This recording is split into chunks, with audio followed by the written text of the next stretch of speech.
Hello everyone, welcome to Medicomics. So today we are going to discuss a very important and necessary topic that is antimicrobial resistance. बहुत important topic है.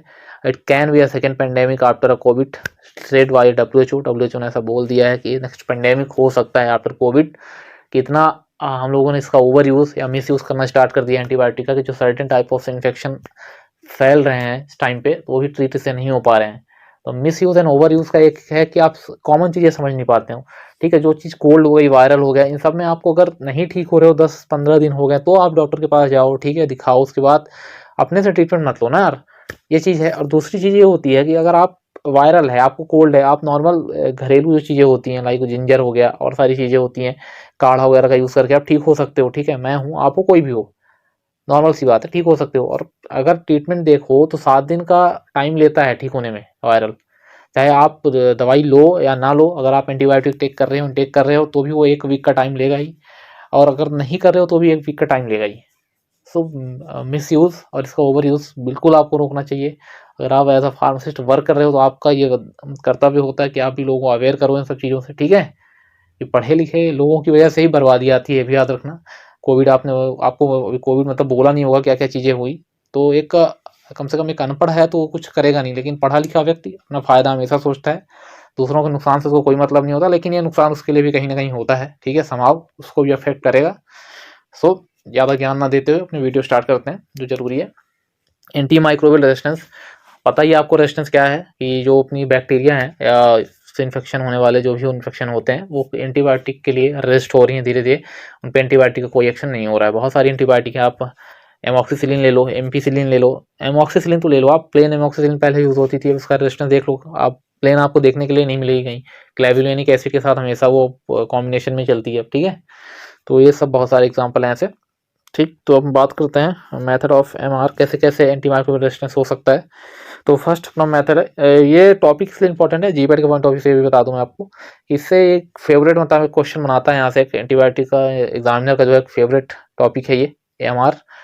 कि ऐसा tetracycline का पिछली बार या किसी GPAT में किसी एग्जामिनेशन में पूछा गया था, प्रीवियस ईयर में नहीं है, किसी न किसी एग्जामिनेशन में जीपैट का या नाइपर का ये क्वेश्चन है कि टेट्रासाइक्लिन का क्या मैकेनिज्म होता है रेजिस्टेंस का. तो आज हम सारी ड्रग्स का जो इंपॉर्टेंट एंटीबायोटिक्स हम देखेंगे.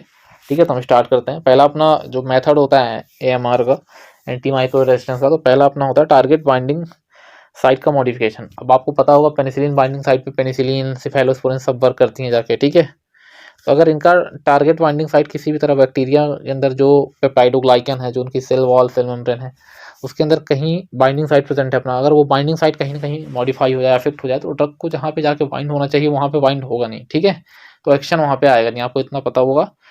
तो इस ड्रग में आप देखोगे तो वैनकोमाइसिन हो गया, मेथिसिलिन रेजिस्टेंट जो स्टेफ्लोकोकस ऑरियस होता है वो हो गया, एंड फ्लोरोक्विनोलिन्स की जो सारी ड्रग्स होती हैं वो हो गई. साथ में वैनकोमाइसिन अभी आप देखते हो कि एमआरएसए में या मरसा में अपन यूज़ करते हैं, बट अब वैनकोमाइसिन का इतना अच्छा मतलब रिस्पॉन्स देखने के लिए मिल नहीं रहा है. तो हम वैनकोमाइसिन आपको भी केडी की पार्टी में पढ़ाई जा रही है कि वैनकोमाइसिन यूज़ होती है, और लिया आई भी कुछ ऐसे है. तो अभी भी इसका भी यूज़ इतना अच्छा रिस्पॉन्स नहीं है. अपन लिनेजोलाइड पे आ चुके हैं धीरे धीरे. ठीक है, तो ये चीज़ें आप पेट रहो थोड़ा बहुत, किताबें तो कुछ भी बोलती हैं. Then decrease permeability. Decrease permeability से अपना क्या मतलब है कि जो अपनी ये जैसे एक सेल वॉल हो गई. ठीक है, तो ड्रग के लिए एक परमेबिलिटी होती है, ड्रग उसमें क्रॉस करे इसको तो परमेबिलिटी डिक्रीज हो जाती है. ठीक है, तो ड्रग ही क्रॉस नहीं कर पाएगा, आप दोगे कोई एक्शन नहीं आएगा. जब सेल वॉल में जाके उसको एक्शन देना है, अंदर जाके एक्शन देना है, या डीएनए आरएनए की सिंथेसिस को न्यूट करनी है, कुछ ना कुछ तो उसको करना है. ठीक है, अंदर जाके एंटीबायोटिक जो भी मैकेनिज्म उस मैकेनिज्म से वर्क करेगा. बट अब ये भी देखने के लिए मिल रहा है कि ये भी नहीं हो पा रहा. तो डिक्रीज परमेबिलिटी अगर पूछे तो अमीनोग्लाइकोसाइड इस मेथड से रेजिस्टेंस शो कर रहा है धीरे धीरे. ठीक है, तो अमीनोग्लाइकोसाइड दो से होता है, एक इससे भी होता है, साथ में एंजाइमेटिक ब्रेकडाउन भी होता है. तो मोर जो एक्यूरेट होता है ये वाला होता है डिक्रीज परमेबिलिटी.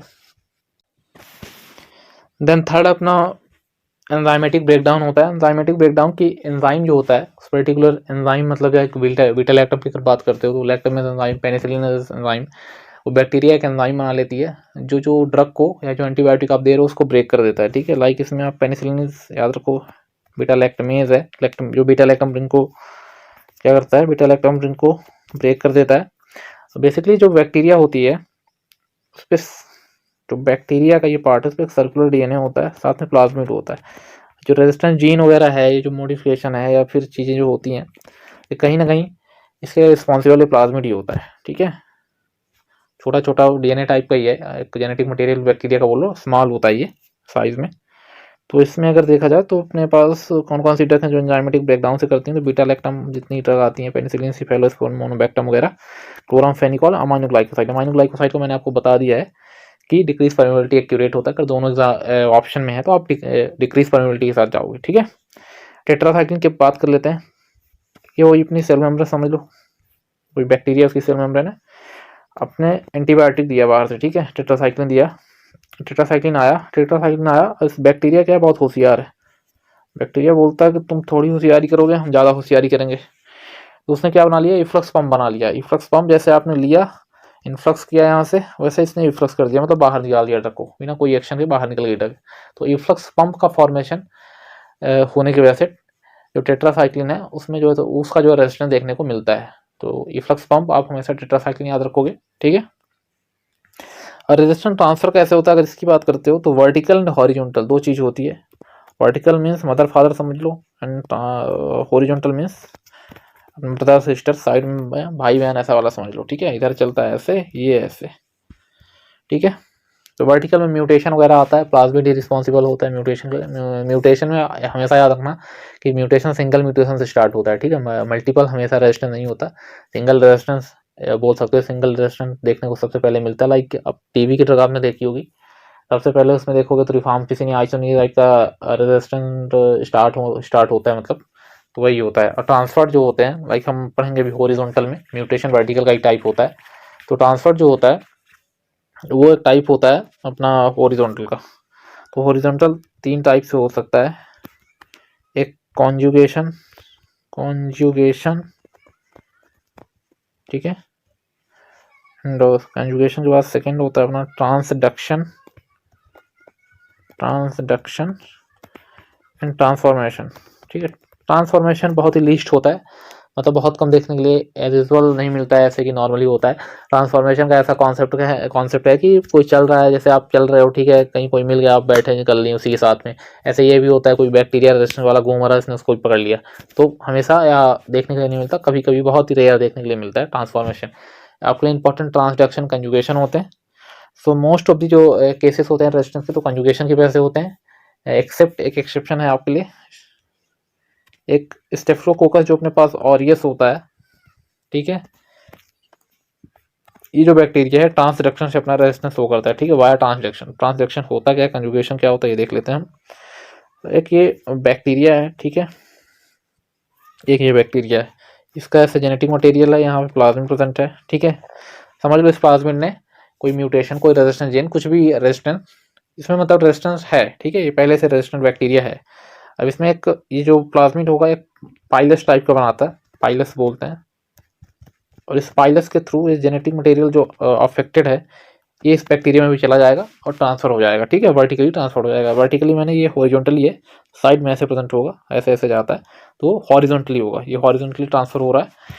ये पाइलस मतलब सेम एज सेक्सुअल इंटरकोर्स समझ लो आप, ठीक है, स्पर्म जैसे जाता है, सेम कंडीशन है यहाँ पे भी ये, ठीक है। तो कंजुगेशन से मोस्ट ऑफ द ड्रग्स होते हैं। ट्रांसडक्शन में रोल जो होता है बेसिकली हमेशा बैक्टीरियोफेज का होता है, बैक्टीरिया को जो ईट करते हैं उनको बैक्टीरियोफेज एक टाइप का वायरस होता है, ठीक है। तो जो पहले से अफेक्टेड बैक्टीरिया है, जो बैक्टीरियोफेज क्या करेगा, वायरस जो होता है बैक्टीरियोफेज जो वायरस होगा कहीं ना कहीं बैक्टीरिया को इंगल्फ करेगा।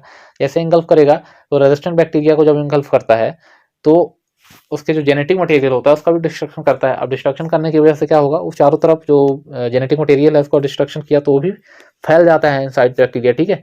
फिर और भी जो चीज़ें होती हैं और जो बैक्टीरियाज होते हैं वो भी रेजिस्टेंस होना डेवलप कर देते हैं, जो जेनेटिक मटेरियल फैला हुआ है उसी को लेके कुछ है। तो इसमें ट्रांसडक्शन में होता है। ट्रांसडक्शन में अगर पूछा जाए सिर्फ स्टेप्टोकोकस ऑरियस देखने के लिए मिलता है बेसिकली, और जितने बैक्टीरिया आप देखोगे उसमें म्यूटेशन यही वाला होता है अपना म्यूटेशन, जो रेजिस्टेंस होता है हॉरिजॉन्टल कंजुगेशन ही सबसे कॉमन होता है, ठीक है। तो इस वीडियो में इतना ही है। अगर वीडियो आपने एंजॉय किया हो, कुछ नया सीखा हो वीडियो में से, तो जरूर लाइक करें वीडियो को, एंड यूट्यूब चैनल को सब्सक्राइब करें इसी तरह के वीडियोस पाने के लिए, देखने के लिए। और प्लीज़ एंटीबायोटिक का सेफली एंड जहाँ पे ज़रूरत हो वहीं पे यूज़ करें। ये एक आज का मैसेज है। और इस क्लास से आपको कुछ लेके जाना है, सब भूल भी जाओगे। अगर कुछ लेके जाना है, टेक होम मैसेज वाला सीन जो रहता है, इफ्लक्स ट्रांसपोर्टर याद रखना है, इफ्लक्स पंप याद रखना है। इफ्लक्स पंप हमेशा ही किसके लिए होता है? टेट्रासाइक्लिन के लिए होता है। ये चीज़ जरूर याद रखना, ठीक है। So thank you very much.